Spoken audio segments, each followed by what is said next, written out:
अस्सलाम वालेकुम। आप फेसबुक और यूट्यूब चैनल देख रहे हो। मेरा नाम है अब्दुल रहमान। नाज़रीन, आज 15 फरवरी है। इस्लामाबाद से कुछ ताज़ा तरीन अपडेट्स आपके सामने रखेंगे। आज अदालतों में बड़ी अहम समातें जो हैं वो हुई हैं। इमरान खान साहब के मुकदमे जो हैं वो लगातार लगे हुए थे और आज ऐसा फ़ील हो रहा था कि जैसे इमरान खान साहब को जज साहब जो हैं या हमारी जो अदालतें हैं, मोहतरम अदालतें जो हमारी हैं, वो इमरान खान साहब को घर से जो है गिरफ़्तार करके ले आएँगी या उनको घर से जो है उठा कर लाएँगी और अदालतों में पेश करेंगी। तो आज इस तरह का कुछ माहौल बना हुआ था और आज सारा दिन जो है ख़ास तौर पे 4 से 5 बजे के बाद तो ये फ़ील आ रही थी कि जी अभी इमरान खान साहब को जो है अरेस्ट कर लिया जाएगा, अभी अरेस्ट कर लिया जाएगा। प्रॉपर एक प्लान था आज इमरान खान साहब को अरेस्ट करने का, लेकिन क्या हुआ और किस तरह की समाअत हुई और इन फ़ैसलों के पीछे कौन है, जैसे कि हमने पहले भी आपके सामने रखा है कि जी एक नया तजर्बा जो है वो करने की कोशिश की जा रही है। वो तजर्बा क्या है और वो क्या तजर्बा कामयाब हो जाएगा, ये आज आपके सामने रखेंगे। आज मिनी बजट पेश कर दिया गया है जी। इसहाक डार साहब की एक दरीना ख्वाहिश पूरी हो गई है दोबारा से असम्बली में बजट पेश करने की। और इस मिनी बजट में कितने टैक्सेस लगने जा रहे हैं और अब कितना महंगाई का बोझ और आवाम के ऊपर पड़ेगा। और IMF के साथ अभी मुज़ाकरा जो हैं हमारे चल रहे हैं और दोबारा से एक मुज़ाकरात का दौर जो है वो ऑनलाइन शुरू हुआ है वीडियो लिंक के ज़रिए। और IMF अब क्या-क्या डिमांड्स रख रहा है ये भी आपके सामने रखेंगे। आज सुप्रीम कोर्ट में नैब तरमीम के हवाले से भी बड़ी अहम समाअत हुई है। हमारे मोअज़्ज़िज़ जज हज़रात क्या कहते हैं, नैब तरमीम जो की गई हैं, 1100 अरब रुपए का डाका मारा गया है। और पहले भी जजेस के जो रिमार्क्स हैं वो हमने आपके सामने रखेंगे। आज फिर जो समाअत हुई है उसमें क्या रिमार्क्स हैं ये भी आपके सामने रखेंगे। इससे पहले अगर आप लोगों ने चैनल को सब्सक्राइब नहीं किया तो रेड बटन को प्रेस कर लें और बेल आइकॉन को भी प्रेस कर लें ताकि लेटेस्ट अपडेट्स आप लोगों को मिलती रहें। ये जो हमारा ताल्लुक है ऐसे ही जुड़ा रहे। सबसे पहले जी माली ज़िमनी बिल 2023 कौमी असम्बली में पेश किए जाने के मौके पर वज़ीर-ए-आज़म ऐवान में शरीक नहीं हुए। इस मौके पर वज़ीर ख़ज़ाना इसहाक डार ने कहा कि मुजवज़्ज़ा हुकूमत को आए हुए चंद माह गुज़रे थे, इस दौरान माशियत को सँभाला ही दिया जा रहा था कि सैलाब आ गया। उन्होंने कहा कि सैलाब की वजह से 8000 अरब से ज़्यादा नुकसान हुआ। वज़ीर ख़ज़ाना का कहना था कि इमरान खान हुकूमत ने IMF से मुआहदा किया था, वो ज़रूर पढ़ें। ये सिर्फ़ एक हुकूमत का नहीं, रियासत का मुआहदा था। इमरान खान ने अपने मुआहदे से नाराज़ किया, अदम एतमाद की वजह से उन्होंने मुआहदे किए बरअक्स फ़ैसले किए। इस वजह से IMF और पाकिस्तान के दरमियान गैर यकीनी सूरत-ए-हाल पैदा हुई। उन्होंने कहा कि IMF के साथ हुए मुज़ाकरात के नतीजे में 170 अरब रुपए के टैक्सेस लगाना तय हुए। नए टैक्सेस टारगेट के मुताबिक टैक्स जमा न हो सकने की वजह से नए टैक्सेस नहीं लगाए जा रहे। बिजली का सर्कुलर डेट बढ़ने से काफ़ी हद तक रोक दिया है। पिछली हुकूमत ने 2467 अरब तक सर्कुलर डेट पहुंचा दिया था।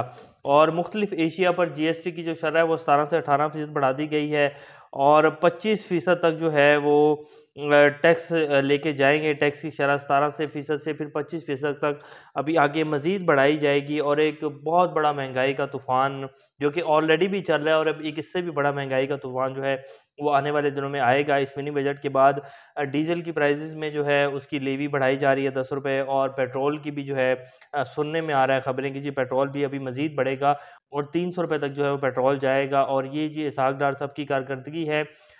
बेशक जी सैलाब आया और इससे बहुत बड़ा नुकसान हुआ है पाकिस्तान को, लेकिन ये जो फ़ैसले अब ले रहे हैं पेट्रोल बढ़ाने के और ये जो सब चीज़ें बढ़ाने के और रशिया के पास जाने के फ़ैसले भी इन्होंने बहुत लेट लिए। जब इमरान खान ने हुकूमत छोड़ी और इन्होंने हुकूमत सँभाली, अगर तभी ये रूस से पेट्रोल की जो है डील कर लेते, जो कि अभी तक फ़ाइनल नहीं हो सकी। ख़बरें बहुत चलाई जा रही थी और सारी जो है बहुत ढोल पीटा जा रहा था कि जी रशिया से तेल आ गया और ये हो गया, वो हो गया।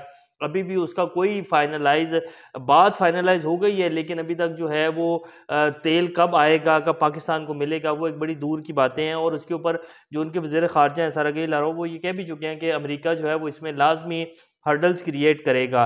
तो अभी वो तेल अगर उसी टाइम आ जाता जब इमरान खान बात कर रहे थे या ये भी जब आए थे, तभी अगर रूस के पास चले जाते और तेल ले लेते तो बहुत सारी जो महंगाई है और बहुत सारा जो बोझ है इकॉनमी के ऊपर वो नहीं पड़ना था। फिर मुफ्ता इस्माइल साहब ने अगर कुछ फ़ैसले लेना चाहे, पेट्रोल बढ़ाना चाहे, तो उसके ऊपर मरियम साहब जो है वो गुस्से होकर दिखाने लग गईं और कहा कि जी नवाज़ शरीफ साहब जो हैं वो उठकर चले गए, गुस्से में चले गए।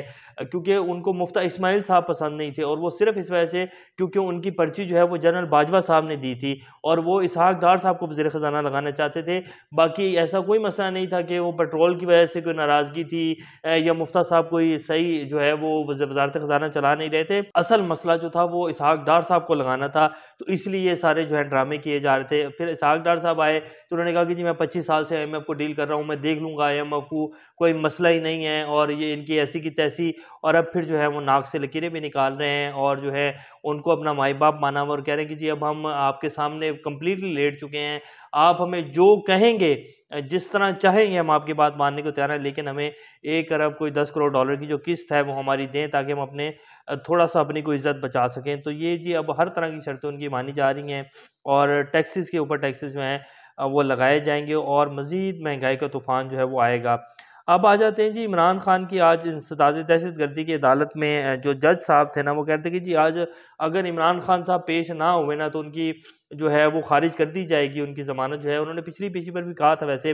तो आज जब वो वकील हज़रात पेश हुए बाबर अमान साहब, उन्होंने कहा कि जो उनको मेडिकल लीव है, उनकी टाँग के ऊपर 2-2 3-3 गोलियाँ लगी हुई हैं, उनका अभी-अभी प्लास्टर उतरा है, वो कैसे आ सकते हैं? और फिर इमरान खान के ऊपर ऑलरेडी कातिलाना हमला हो चुका है, फिर उनकी सिक्योरिटी के मामलात हैं, रियासत उनको सिक्योरिटी नहीं दे रही है, तो आप ये सदारत दहशतगर्दी ये मुकदमा बनता है उनके ऊपर कि जी प्रोटेस्ट किया था जी इलेक्शन कमीशन ऑफिस के बाहर, ये किस चीज़ का इसमें कहाँ से दहशतगर्दी की दफ़ात लगा दी गई। और फिर जज साहब को पता भी है कि जी ये एक बोगस मुकदमा है, लेकिन फिर भी जज साहब जो हैं वो तुले हुए हैं कि नहीं जी इमरान खान को पेश करें, आप बेशक स्ट्रेचर के ऊपर लेकर आएँ, लेकिन आज अगर इमरान खान पेश नहीं होते तो आज उनकी ज़मानत जो है वो खारिज कर दी जाएगी। तो आज इमरान खान साहब उनकी मेडिकल लीव थी, तो उन्होंने आज उनकी ज़मानत है वो खारिज कर दी है। तो बहरहाल आज जो जज साहब हैं वो तुले हुए थे कि जी इमरान खान जो हैं उनको अरेस्ट करवाना है और उनकी जो है वो किसी न किसी तरीके से अदालत आ जाएँ। और आज पूरा दिन यही खबरें जो हैं वो चलती रहीं कि जी अब अरेस्ट हुए इमरान खान, अगर पेश हो जाते हैं तो उनको अरेस्ट कर लिया जाएगा। और वैसे पाकिस्तान की जी अदालतें हैं ये आप सब लोगों के सामने हैं और एक फिर ये भी फैसले होते हैं। ये पिछले कुछ ही महीनों में आप देख सकते हैं कि एक दिन बाद 17 अरब रुपए की मनी लॉन्ड्रिंग के केसेस के ऊपर फर्द जुर्म आयद होनी थी शहबाज शरीफ साहब के ऊपर और उनको वज़ीर-ए-आज़म पाकिस्तान बना दिया गया। और फिर वो जो डॉक्टर अदनान जो कि वो सारे केस की पैरवी कर रहे थे, डायरेक्टर FIA, उनके जैसे उनको हार्ट अटैक हुआ और पुरअसरार जो उनका एक मर्डर हुआ जो भी कहा जा सकता है। उसके बाद वो जितने भी गवाहान थे वो जिस तरह बारी-बारी से गए हैं और जिस तरह वो सारा केस जो है ख़त्म हुआ है। फिर NRO जो एक खुला हुआ एक फ़ानूस जो है अंधेरे में चलता हुआ फ़ानूस था एक NRO जो लिया गया है, नैब तरमीम की गई। पूरे पाकिस्तानी अदलिया के निज़ाम को, हमारे जस्टिस हज़रात को सबको पता है कि जी NRO कैसे लिया गया है, तरमीम कैसे की गई हैं, लेकिन जो है वो नज़रिया ज़रूरत के जो फ़ैसले हैं, असल ये मामला है सारा।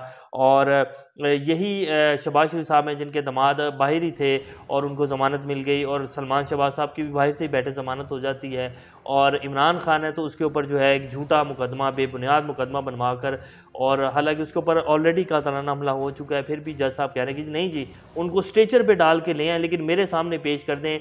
शायद उन्होंने इमरान खान का दीदार करना था या शायद वो ये चाह रहे थे कि मैंने काफ़ी अर्सा हो गया इमरान खान को देखा नहीं, तो आज मेरे सामने जो है इमरान खान को लेकर आएँ ताकि मुझे भी पता चले कि मेरी क्या वैल्यू है। लाज़मी बात है ना जी, इमरान खान जैसा बंदा जब जज के सामने जाकर खड़ा होगा तो बड़ा एक फ़ेम मिलता है, बड़ा एक वो जो है। बहरहाल ख़ैर ये आज सारी जो है वो दिन की समाअत थी और लग रहा था कि जज साहब जो हैं वो तुले में हैं कि नहीं जी आज तो इमरान खान पेश होंगे।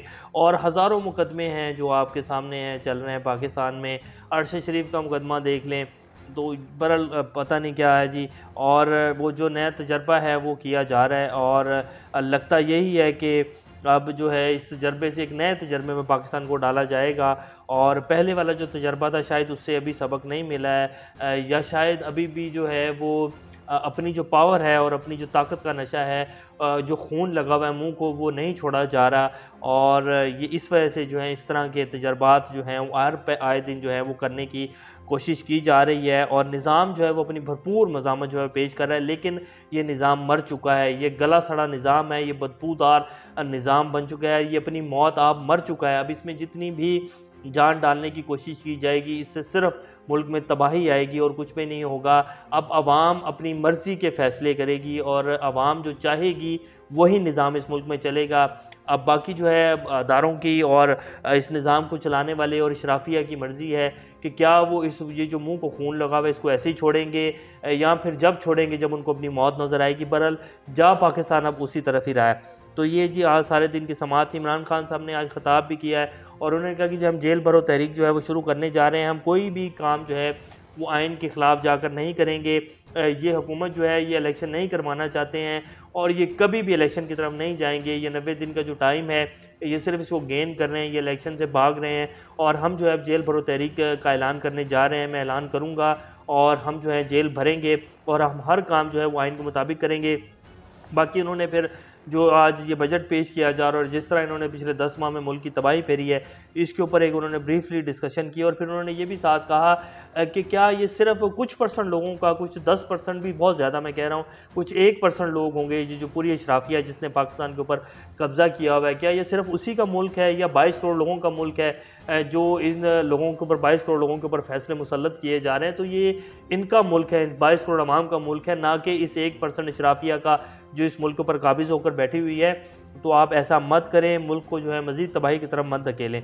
तो ये जी आज सारे दिन का अहवाल था और ये जो भी कर लें जी, पाकिस्तान जो है अब वो बेहतरी की तरफ जाएगा। अब पाकिस्तानी अवाम जो है उसने फ़ैसला कर लिया है। अब मसला सिर्फ ये है कि क्या ये हठधर्मी जो है ये तब छोड़ी जाएगी जब मौत नज़र आएगी या उससे पहले ही छोड़ दी जाएगी और पहले वाले तजर्बे से ही सबक सीख लिया जाएगा। तो मेरा तो ख्याल है कि पहले वाले से सीख लेना चाहिए, क्योंकि अगर नया तजर्बा करेंगे तो उसके फिर जो आफ्टर इफ़ेक्ट्स आएंगे, अल्लाह ना करे ऐसा वक्त आए, लेकिन ऐसा होना नहीं चाहिए। तो ये जी इस टाइम की सूरत हाल है। इंशाल्लाह नेक्स्ट अपडेट से दोबारा आप लोगों के सामने हाजिर होंगे। तब तक अपना और इस तरह का ख्याल रखिएगा। अल्लाह हाफ़िज़।